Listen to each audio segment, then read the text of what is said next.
বিয়ে হয়ে গেছে, বাচ্চা নিয়ে নাও। হাজবেন্ড বা শাশুড়ির সাথে ঝগড়াঝাটি ঝামেলা, বাচ্চা নিয়ে নাও। একটা বাচ্চা নিলেই সব ঠিক হয়ে যাবে।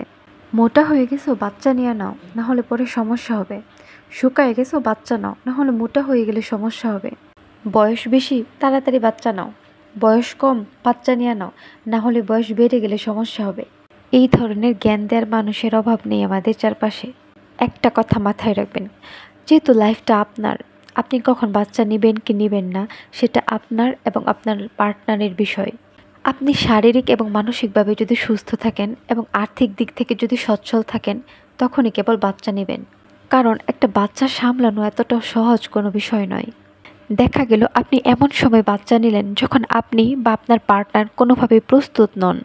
এরপর শুরু হবে পারিবারিক কলহ, কথায় কথায় ঝগড়াঝাটি, এবং এগুলোর শিকার হবে আপনার নির্দোষ সন্তান।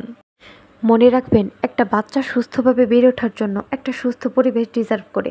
তার লাইফটা কখনো দুর্বিষহ করে তুলবেন না।